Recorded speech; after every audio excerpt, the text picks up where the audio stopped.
We're here today at the JCB manufacturing facility in San Antonio, Texas. We're standing on about a 400+ acre site with about 1 million square feet of manufacturing facility behind me. This is the second manufacturing facility that JCB has in the United States.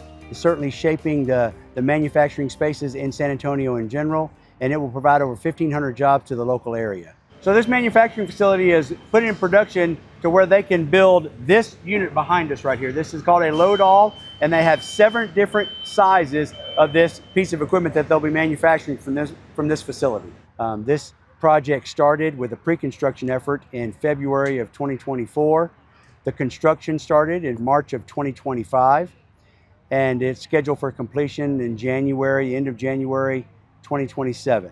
This will be a phased turnover for JCB, whereas the entire 1 million square feet will not be completed at one time. There'll be a phased turnover to where they can start coming in at certain various points and installing their manufacturing equipment that they need for the assembly line. And that first date for us is September the 10th. So between now and September the 10th, we'll have to have this area ready for them to come in and install some of their manufacturing equipment. We're in the area A of the JCB manufacturing facility today, and where we're standing is where the raw material comes off of the CNC machines where it's been cut.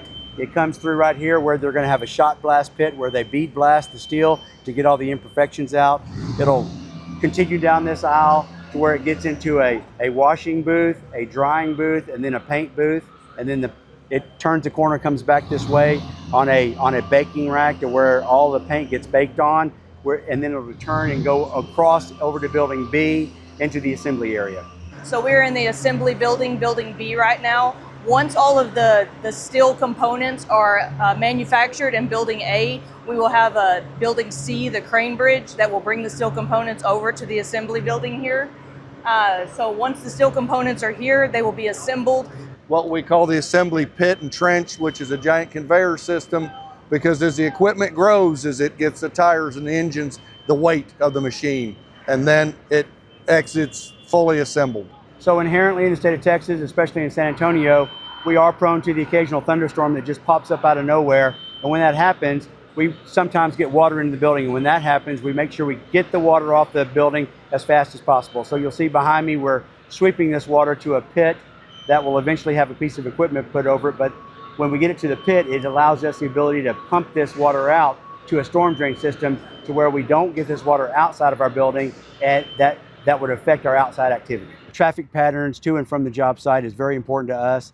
We have thousands of trucks coming in and out of the project over the course of time. So getting that traffic pattern right, and that traffic pattern will change over time as the building progresses.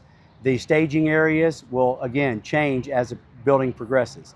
So what you might need to have close to the building at certain stages of the construction may need to be farther away from the building as construction grows, as buildings become complete. JCB has large equipment that they have to bring into this building as construction progresses, and that's their manufacturing equipment, what they use to actually physically manufacture and assemble the products that they produce.